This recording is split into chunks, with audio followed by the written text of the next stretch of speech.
Hey guys, I am going to talk to you today on this episode of Things They Didn't Teach You in School about how to set up a business. It may sound easy, but there's actually several things you need to consider before you come up with your business name and the structure that you want to use to operate your business. So I've got three basic types of business entities behind me. And I'm going to touch the highlights of these, but I just want to tell you again, you need to make sure that you will go to a tax professional, an attorney, if you need their help. Somebody that you need those guys on your team to be able to make sure that you are setting up your business the right way to start out with, because you do not want to start it the wrong way and then have to go back and change things. It's going to be more headache than it's worth.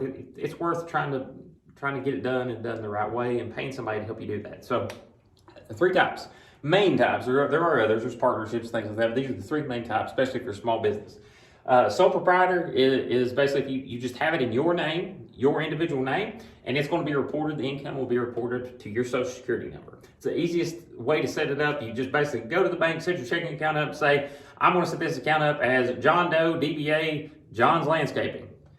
It's as simple as that. You use your tax ID. There's nothing more that you have to do. But there's no protection. And what I mean by that means if you are out doing business as whatever DBA you chose, and you do something that causes damage to somebody else, hurts somebody else, and somebody sues you, they're suing you personally. They're actually going to be coming after you personally, and there's no level of a protection. These other two entities offer some level of protection in case somebody does try to sue you. In corporation or LLC, they're only going to be able to come after that corporation or that LLC. They're not going to come after you personally, not after your personal assets. A corporation ultimately comes down to how big, how complicated do you really want your business to be? Are you trying to grow it to eventually be public, to be a privately held corporation that's huge, that you have multiple shareholders? Just depends on what you're trying to accomplish.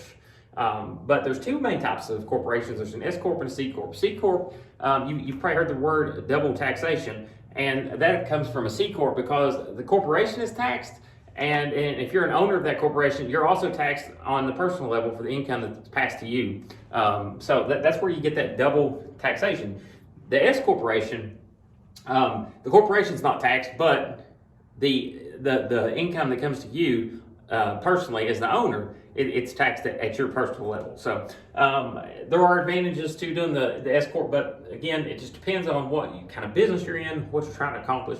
That's where the tax professional, the attorneys, you need to get their advice to help figure that out. But the last one I'm going to tell you about is the limited liability company, and this is probably one of the easiest things to set up.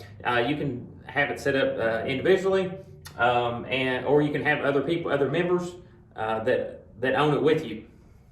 The LLC, limited liability company, it limits your liability. And that is very important if you're operating a business, because again, if something happens and somebody tries to sue you, they're going to come after the company, not you personally. And the reason this is the easiest to do is because you basically go on the Secretary of State and you make sure your business name's available, you apply for it there, and you set it up. I think it's $15 on the annual report that you have to pay, $175 a year that you have to pay to the Secretary of State also for having this LLC. And that's pretty much it to have that extra protection. Now, this is not insurance, people. Doesn't have anything to do with insurance. This just keeps people from being able to come after you personally, and it keeps the liability within the company. Your company still needs liability insurance, because if you don't have the insurance, they're still going to come after the company and get whatever assets it has that doesn't have insurance. So there you go. That's why you need insurance to go with it too. So not talking about insurance, but just explaining that there is a difference between how you set it up and the protection, and based on how you set it up and the protection you get from an insurance policy.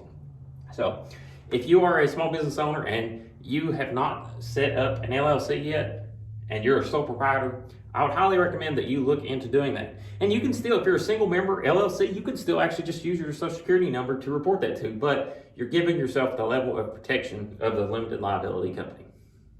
I hope that helps you guys out. If you're a small business owner, if you're looking to go into business, look into this. Make sure you get your professionals on your team, your tax professionals, your attorneys, and your insurance agent. They all need to be on the same team with you to make sure that you do this the right way and you're covered properly.